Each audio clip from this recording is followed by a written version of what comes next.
Olá, galera! Está no ar mais uma edição do Bíblio na Tela.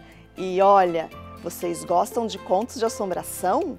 Então se preparem, porque nós vamos começar o nosso programa com um conto assombroso. Mas não precisa ter medo não, viu? É uma história tradicional da nossa região, lá da cidade de Tremembé. E quem vai contar pra gente é o escritor Roberval Rodolfo. É o conto da Serpente Encantada, que o escritor Roberval aprendeu com seu dito moçambiqueiro, lá de Monteiro Lobato. Bora lá conhecer? Serena, serena, serenou, serenou no meu congueiro, na linha do Moçambique, só dança moçambiqueiro. Oi, serena, serena, serena, serenou, serenou no meu congueiro, na linha do Moçambique, só dança moçambiqueiro. Oi, serena! E vai chegando aqui. Era no tempo dos grandes plantadores de café, na cidade de Tremembé. Tinha uma fazenda grande, bonita, e o fazendeiro tinha uma filha ainda mais bonita. E ela, no decorrer do tempo, se interessou por um funcionário lá da fazenda. O tempo foi passando e eles foram se gostando. O tempo foi passando e eles foram se gostando. O tempo foi passando e eles foram se gostando. E não é que a moça, depois de um tempo, ficou esperando uma criança, ficou esperando um bebê. Ela então rapidamente decidiu esconder aquilo de todo mundo. Ela colocava umas roupas bem grandes, uns vestidos bem largos. E o tempo foi passando e ela foi se escondendo. O tempo foi passando e ela foi se escondendo. O tempo foi passando, ela foi se escondendo, mas chegou o dia da criança nascer. Então ela correu lá na beira do rio Paraíba.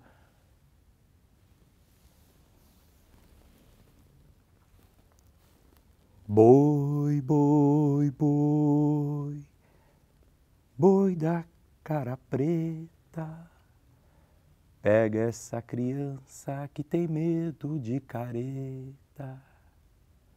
Beijou a criança e jogou dentro do rio, sem batizar. Como toda criança que é jogada dentro do rio sem batizar vira alguma coisa, essa virou uma enorme serpente. E a serpente começou a comer todos os peixes do rio, começou a virar o barco dos pescadores, comer na beirada do rio, até que ela chegou bem embaixo da igreja. E começou a comer a barroca lá embaixo da igreja. As pessoas ficaram preocupadas da igreja cair e foram lá falar com o padre. Ô, seu padre, como é que eu faço agora? A igreja vai cair, meus meninos querem brincar, eu quero pescar e não tem jeito. Vai cair a igreja, vai cair a igreja. Calma, gente, calma, fica tranquila. Fica tranquila que eu vou fazer uma ligação e a gente vai resolver. Eu vou ligar para o Papa. E assim foi, o padre foi... Ô, Vossa Santa! Ei, Vossa Santa! Estou com um problema muito sério aqui, viu? Um problema de serpente. É. Ô, meu filho, pero que sim, pero que não, fica tranquila. É, fica tranquila que vai ajudar, viu? É, vai mandar aí para você uma padre quase santa.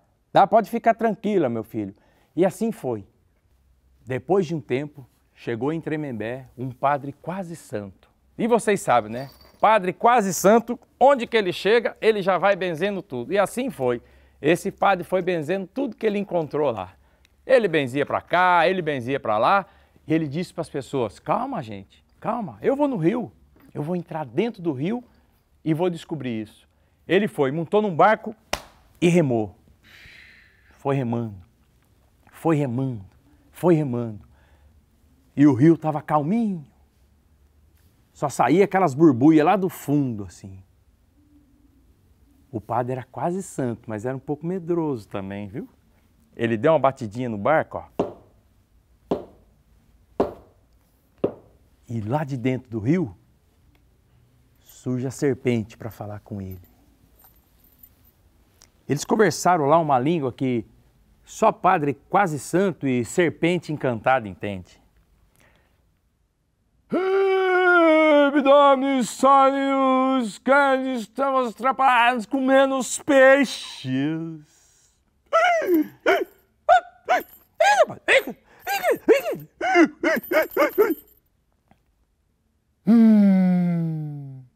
Onde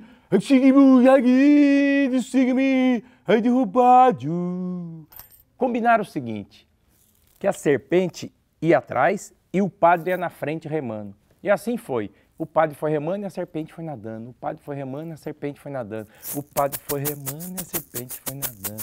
O padre foi remando e a serpente foi nadando. O padre foi remando e a serpente foi nadando. O padre foi remando e a serpente foi nadando. O padre foi remando e a serpente foi nadando. Chegou. Quando chegou dentro da igreja, estava a turma toda reunida. Todas as pessoas lá da Vila de Tremembé dentro da igreja. Então o padre falou, calma gente, fica tranquilo, viu? Pode ficar sossegado, que a serpente está sob meu encantamento. Só que ela vai ter que cheirar vocês. E assim foi. A serpente foi cheirando um por um. Todas as pessoas que estavam dentro da igreja.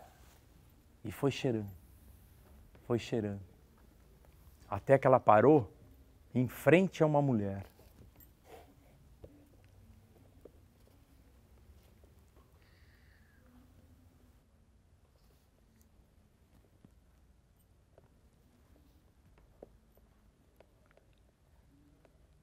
Então o padre quase santo falou para a senhora.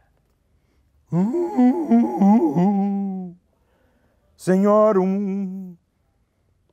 tira o seio para fora. Ela ficou meio espantada, né? Dentro da igreja, aquilo. Mas o padre falou mais forte. Senhora, tira o seio para fora. Afinal, o padre era quase santo, né? E assim foi. Quando a mulher, calmamente, colocou o seio para fora, a serpente fez igual uma criança quando nasce, um bebezinho. Amamentou. Começou um pé de vento lá dentro da igreja, gente. O assoalho da igreja subia, a janela da igreja batia e fechava. O povo entrou em desespero, que ficou um tumulto só. Naquele tumulto, a serpente sumiu. O padre quase santo voltou lá para Roma. E no meio da confusão, surge um rapaz. E fala para todos na igreja. Ó, pessoal, eu não queria comer o peixe de ninguém não, viu? Eu não queria derrubar a igreja de ninguém não. Eu só queria que uma gota de água benta pudesse cair dentro do rio, me livrando assim da maldição de ter sido jogado no rio, sem ser batizado. Falou aquilo, a poeira voltou a subir de novo dentro da igreja. As pessoas foram saindo. E o seu Serafim, que contou essa história para mim, diz o seguinte: se é verdade ou mentira, só o tempo vai contar.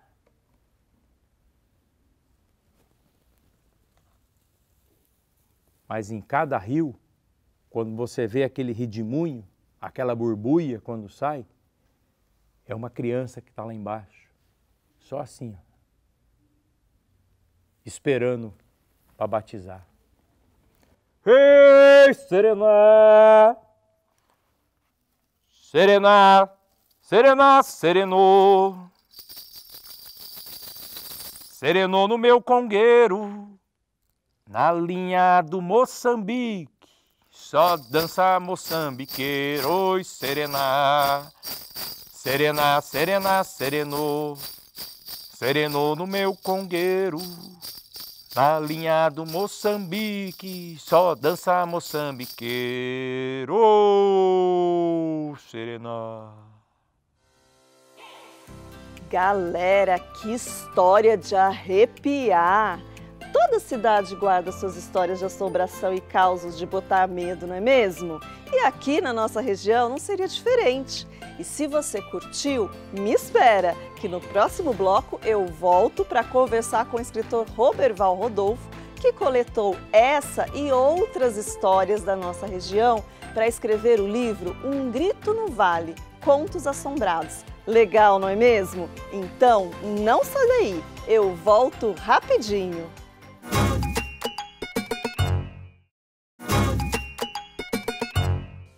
Eu não disse que era rapidinho? Já voltei. Galera, se vocês curtiram a história da Serpente Encantada, vão gostar ainda mais de conhecer o escritor Roberval Rodolfo. Ele é pós-graduado em Arte e Educação, orientador de artes cênicas do Núcleo de Artes Cênicas do SESI e desenvolve um trabalho livre de pesquisa e estudo sobre o marombo, palhaço da Folia de Reis. Seja bem-vindo, Roberval Rodolfo. É muito bom tê-lo aqui conosco. Muito obrigado, viu? Eu que agradeço o convite, tá? Estou muito feliz de estar aqui, poder conversar um pouco com você aqui. Que bom. Muito obrigado por ter aceitado, né, bater esse papo conosco. Vamos começar? Opa, vamos embora. Que bom. Roberval, você tem memórias afetivas do tempo de infância, da rua da sua casa, dos idosos, das histórias contadas? Você pode compartilhar essas lembranças conosco? Claro. Na época, na rua de casa, eu lembro que assim, tinha uma televisão em casa e uma televisão na outra esquina, na casa de um compadre do meu pai, né? Então as pessoas se dividiam um pouco, assim, as mulheres geralmente iam assistir novela na casa lá do compadre, da comadre, e o futebol ficava ali em casa. E as crianças ficavam nesse espaço, né, entre a minha casa e a casa desse compadre, na rua de terra. Geralmente, mas em época de frio tinha uma fogueira e tal. Que legal. E as avós ou as tias ficavam ali na rua, meio que olhando as crianças e tal. Sempre numa roda dessa, ou no momento, tinha algumas histórias que eram contadas ali, geralmente histórias um pouco mais assombrosas ou encantadas, né? E a gente ficava sempre assim, eu lembro muito claramente, assim, que eu não lembro se eu tinha mais medo de ficar na roda, escutando a história, ou o medo de voltar para casa depois sozinho, né? Porque daí tinha que olhar onde era a distância da casa para poder chegar na casa, assim. E quem contava essas histórias? Eram as avós? Geralmente, assim, eram os mais idosos, né? Os que tinham mais, os que tinham mais saberes, né? Os grandes sábios, né? As avós ou uma tia, elas ficavam ali meio que compartilhando esses momentos com as crianças ali, né? Da rua. Que interessante. E na escola? Na escola também tinha esse espaço para as histórias? Tinha, eu lembro muito bem, estudei na escola Palmira Santana, né, ali na Vila Industrial, Vila Tatetuba, e eu lembro até, tinham duas professoras na biblioteca, né, na época a gente falava dona, né, mas era a dona Bernadette e a dona Maria Célia, né, a professora Bernadette e a professora Maria Célia. Sim. E eram espaços muito bacanas dentro da escola, né, os alunos ficavam muito alvoroçado em poder ir para esse lugar, poder ir para a biblioteca, porque era uma aula diferente, um momento diferente, né, da aula. A gente gostava muito, eu particularmente gostava demais. A turma também gostava, porque era um lugar onde a gente podia distrair um pouco mais, né, sair daquele ambiente formal da sala de aula e ir para um lugar que é um mundo de maravilhas, né, o espaço a sala de leitura hoje, né, das escolas. É um portal encantado, né? Nossa! Quando você passa por esse portal, você se encontra num outro mundo. Com certeza, era isso mesmo. A imagem é exatamente essa. A gente entrava nesse lugar, na sala de leitura, aí você já se sentia de outro jeito, né? Era outra energia que tinha ali, era muito gostoso, assim. E conta para quem está nos assistindo, como que aconteceu o seu encontro com o teatro? Bom, quando criança, eu não fiz, por incrível que pareça, na escola tinha teatro já, tinha uma outra professora que organizava o teatro lá, eu lembro o nome dela, a professora Valesca, ela dava aula de língua portuguesa, língua inglesa, né? E tinha um movimento muito forte na escola, inclusive, de teatro. E eu tenho, né, até hoje, porque a minha turma se reúne até hoje. Palmira Santana, 88, a gente se reúne uma vez por ano, assim, até hoje. Então, tinha os colegas que participavam do teatro, né? Eu mesmo não participava na escola, no Palmira. Eu fui fazer teatro depois, quando eu tinha quase 20 anos de idade. Terminei a ITEP E aí fui fazer teatro, né? Me envolvi com teatro, fui fazer uma oficina por curiosidade e acabei gostando e se inteirando, e aí segui mesmo, né? E vi que era aquilo que eu queria fazer, seguindo um pouco um ditado que meu pai falou para mim um tempo, né? Quando a gente conversava, o que a gente vai fazer, né? Pô, o que faz, o que não faz? Ele falou assim para mim, ó, pensa numa coisa que você faria de graça o resto da sua vida. Não me fala, só pensa. Aí eu pensei, né? Ele falou, agora arruma um jeito de ganhar dinheiro com ela. Olha que interessante. Vai embora. Né? Fazer o que se gosta. Fazer o que se gosta. E aí quando eu comecei a fazer teatro, eu entendi que eu gostava, de fato, né? De tudo que envolve o teatro, né? Não Sim. só a cena, estar em cena, né? Mas de tudo que envolve, principalmente o teatro pedagógico, né? A parte pedagógica do teatro que me encanta demais. Com certeza. A gente poder fazer o que gosta e ganhar dinheiro com isso, né? Trabalhar com isso para o nosso sustento, realmente é uma alegria. E, assim, o teatro, ele é importante para as crianças e jovens, não é? Olha, eu posso ser suspeito para falar, né? Porque trabalho com teatro, mas afirmo que é muito importante, assim, e não é que a criança ou o jovem precisa fazer teatro para trabalhar com teatro, ou precisa fazer teatro para ser ator, ser diretor, né? O teatro, ele expande, né? Ele oferece para você possibilidades criativas, né? Possibilidades afetivas, que hoje em dia é fundamental, inclusive, para a formação profissional de qualquer outra área, né? Exato. Então, o teatro acaba, de alguma forma, possibilitando isso também, né? Ele trabalha com a pessoa, então ele é fundamental, sim. Acho que, de fato, mais pessoas deveriam ter contato com o teatro. Eu falo teatro, mas com as artes, né? Com as outras linguagens também, música, dança, artes visuais, né? Hoje em dia, as artes digitais, né, estão muito, muito fortes. Eu acho que é fundamental que a gente possa ter mais contato, né? Isso vai possibilitar você, em qualquer outra área que você escolha na sua vida para seguir, né? Com certeza. A formação integral do ser humano. Integral. Né? Lendo sobre você, Roberval, eu vi um trabalho muito interessante sobre as histórias de assombração, né? O que te levou a escrever sobre as histórias de assombração do Vale do Paraíba? Acho que esse momento, né, que a gente ficava ali na rua, meio que brincando, meio que escutando, né, as pessoas mais idosas compartilhando histórias, porque as histórias de assombração, ela tem uma coisa que é o assombro, mas tem o encanto também. Sim. Né? De alguma forma você fica amarrado àquilo que você tá escutando, está vendo, imaginando, mesmo com medo, né? Quando você lida com o medo, e é importante a gente lidar com o medo. E aquilo, de alguma forma, ficou marcado, né? Aí, quando eu fui desenvolver um projeto de arte e educação em Monteiro Lobato, né, junto ao nosso grupo, a Associação Montanha Encantada, com os outros 2 educadores, Ricardo Rezende e José Donizete, a cidade de Monteiro Lobato, ela pulsava muito forte essas histórias tradicionais, né? Essas histórias orais. É uma cidade um pouco mais rural, né? Então, Sim. ela ainda preservava isso, né? Essas histórias de encanto e de assombro.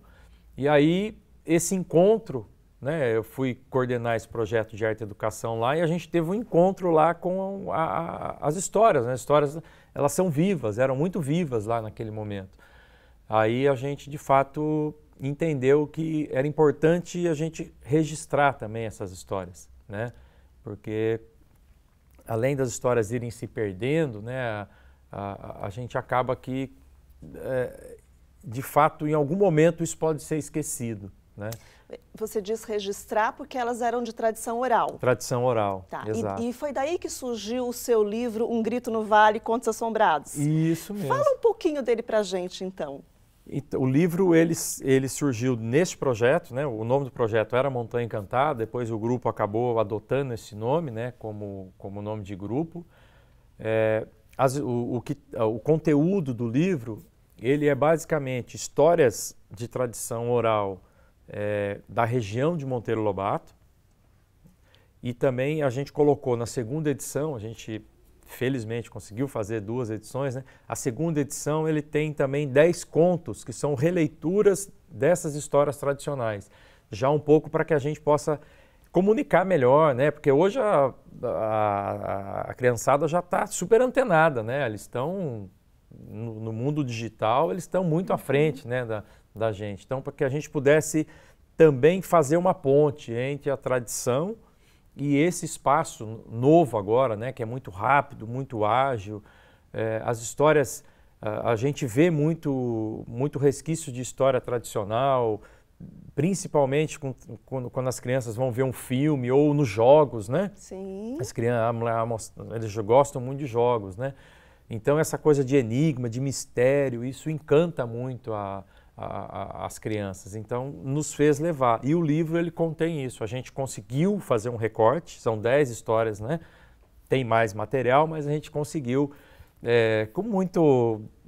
às vezes para a gente cortar alguma coisa da nossa criação é difícil, né? Sim. Mas para a gente registrar, então a gente conseguiu registrar ali as 10 histórias que nós julgamos naquele momento serem as mais importantes, né? As que mais causaram burburinho, as que mais funcionaram quando a gente trabalhou isso com as crianças dentro das escolas, né? Isso foi importante também, porque nós trabalhávamos com outras linguagens dentro das escolas, mas a base do projeto era a história tradicional e a história de encanto e de assombro, né? Você falou anteriormente, né, da importância de trabalhar as histórias de medo, de trabalhar o medo, principalmente com as crianças e jovens. O porquê dessa importância? Fala pra gente. A gente passa por muitas frustrações, né? Às vezes querendo ou não, às vezes sabendo ou não, o ser humano, o universo das emoções e o universo psíquico, ele é muito complicado, né? Então as crianças, a gente quando está na fase da criança, a gente enfrenta muitas coisas, né? Então por isso que é importante você trabalhar o medo, para que a criança de fato consiga cumprir essa jornada, né? Para que a gente possa, ele vai brincar com um amigo e aí ele vai fazer um outro amigo, né? Porque é importante que a gente vá socializando. Então a criança chega na escola, primeiro dia de aula, ele está apavorado, porque ele deixou a mãe e entrou num universo gigante ali, né? Então ele fica meio apavorado. E quando você trabalha com as emoções, e o medo é uma delas, né? A gente de alguma forma potencializa e empodera, né, a criança, o adolescente, né, que também passa por muitos problemas. Então isso é importante trabalhar essas questões. Certo. E eu tenho uma pergunta. Eu tenho medo de assombração. Eu acredito que as crianças em casa também. Você tem medo de assombração? Conta a verdade para mim. E você, Roberval, você tem medo de assombração? Eu tenho. Você perguntou, né? Você conta história assim. Eu não conto história. Eu conto coisa acontecida. As histórias você está num outro lugar. Tudo que eu conto é coisa acontecida. Né? Olha só, pessoal. Então eu tenho sim, tenho muito medo de assombração. E você já viu alguma assombração? Vários. Ó, eu vou te contar aqui uma. Em Caçapava, gente, quem está aí para ouvir, em Caçapava, acho que até hoje em dia é assim, mas antigamente eles punham no poste em Caçapava, eles contratavam pessoas para cuidar de corpo seco. Olha, o que é corpo seco? Explica para o pessoal que não conhece. Corpo seco é aquela pessoa que, em vida, comete um ato muito violento, né? Geralmente, quando os mais antigos contavam essas histórias, é um ato de violência com a mãe. Então, quando essa pessoa morre, a terra não aceita, né? E ela já, às vezes, se ela não conseguir o perdão, se ela não conseguir, de fato, né, se conectar com o perdão, a terra vai rejeitando. Então, o corpo fica seco, fica só a pele no osso, e eles ficam vagando por aí e por isso que eles assombram muito, né? Onde tem muito, se passar perto de um bambuzal, assim, geralmente tem um corpo seco escondidinho ali e ele está, na verdade, esperando só o perdão. E às vezes ele não consegue o perdão, porque a pessoa que ele agrediu já nem está mais aqui, né? Então essa história também traz a importância de perdoar, né? De conversar com aquele colega que você magoou ele, de repente ele falou uma coisa atravessada para você, você não gostou muito. Aí ou você falou para ele não gostou muito. É importante você se encontrar com o outro para perdoar o outro quando você tem alguma mágoa, né? Carregar mágoa é besteira, né? Não tem por que a gente carregar as coisas que não nos pertencem, né? A gente fica só pesando à toa. Então, é melhor carregar o coração leve e limpo. O corpo seco, ele mora um pouco nesse lugar, assim. Mas ele é assombrado, ele precisa ser cuidado, ele precisa que você faça barba, corte unha, alimente, e a família contrata as pessoas para ir. Eu não ia querer cuidar, não. Você ia querer? Se estiver precisando, eu já fiz um bico já. Eu prestei um serviço já, né? Fiz um terceiro, assim, já cuidei de um corpo seco. Olha, gente, as histórias sempre ensinando a gente, né? Como o Roberval falou, a importância do perdão e outras coisas, né? Mas, Roberval, além dos contos de assombração, que outras histórias você gosta de contar? Eu gosto de contar muito histórias que elas que motivam, sabe? Né? Que tem um fundo onde o herói, de fato, cumpre a sua jornada e com muito trabalho, tal, consegue chegar. Histórias que trabalham para você escutar menos críticas, sabe? Dá muito peso às críticas, né? Eu gosto muito desse tipo de história, onde o herói ou a heroína, né? Que também eu acho que é muito importante. Às vezes a gente fala muito do herói, né? Mas as heroínas, elas estão aí e dominam esse lugar, né? E é importante a gente trazer as heroínas e mostrar que é fundamental, né? Que esse empoderamento, ainda mais nesse momento que a gente está vivendo. Então, estou gostando muito de contar esse tipo de história, sabe? Que mostra a trajetória desse personagem e ele, de fato, se ele acredita naquilo que ele quer fazer, né? E ele faz aquilo de coração aberto, limpo, sem prejudicar ninguém, ele consegue chegar. Eu gosto muito, estou gostando muito, né? Deste lugar agora. Que bom. Você também pesquisa, né? E escreve sobre o folclore do Vale do Paraíba. Conta um pouquinho disso para a gente, que é muito importante, principalmente para as nossas crianças conhecerem. Claro. A gente fala a cultura popular, né, ou a cultura tradicional, né, que ela é preenchida de muitos mestres sem mestrados, né?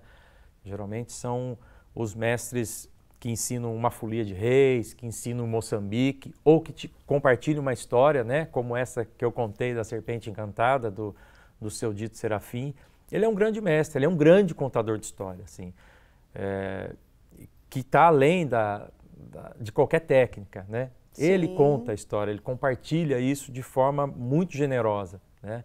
Então isso me interessa muito em relação à cultura tradicional, né? Eu pesquiso um pouco este espaço da cultura tradicional. E o Vale do Paraíba, gente, ele é muito rico, né? Ele é recheado de manifestações tradicionais, né? Em dança, canto, né? Da música tradicional e também das histórias tradicionais. Eu acho que a gente é muito permeado por esse lugar, né? Especificamente, eu venho desenvolvendo uma pesquisa muito mais aprofundada em relação ao palhaço da Folia de Reis, né? Sim. Ele é um palhaço que se apresenta na época do Natal e visita as casas, né? Junto com a folia, claro. E ele visita as casas reforçando um pouco a mensagem do Natal, né? A mensagem de esperança do Natal. Roberval, fala pra gente rapidamente do trabalho que você desenvolve no SESI para o pessoal de casa conhecer. Que joia. No SESI eu sou orientador de artes cênicas, né? Eu coordeno o núcleo de artes cênicas. Lá a gente tem um trabalho pedagógico, onde a gente oferece curso de artes cênicas, tanto para iniciantes e um curso que a gente faz o ano todo, que é um curso de montagem, um curso um pouco mais aprofundado. E também o trabalho de produção cultural, né? Onde a gente recebe os espetáculos, shows, artes visuais. Então o Teatro do SESI está lá, à disposição de vocês, né? Se vocês quiserem passar lá para tomar um café medroso comigo, estão à vontade, é só chegar. Roberval, queria agradecer por você ter aceitado bater esse papo com a gente. Muito obrigada pela sua participação. Eu que agradeço, né? Fiquei muito feliz de poder estar aqui, um programa importante, tá? Espero que assim você possa fazer mais vezes, né? E estou muito agradecido, de fato. Pode aparecer no SESI, quem quiser, ou também estou à disposição com o meu trabalho e vida longa aí ao seu programa. Obrigada. Galera, foi bom demais conversar com o Roberval Rodolfo. Depois desse bate-papo, a gente vai para o intervalo rapidinho, mas já voltamos com uma oficina que vai ensinar a criar um fantoche de um ser da mitologia chinesa que pode ser grande como um prédio ou pequenininho como o bicho da seda. E aí, Você consegue adivinhar qual ser é esse? Vai pensando aí que daqui a pouco eu te conto.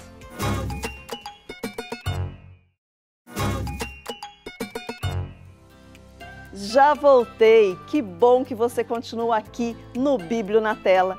E aí, decifrou o nosso enigma? Identificou qual é o ser da mitologia que falamos no bloco passado?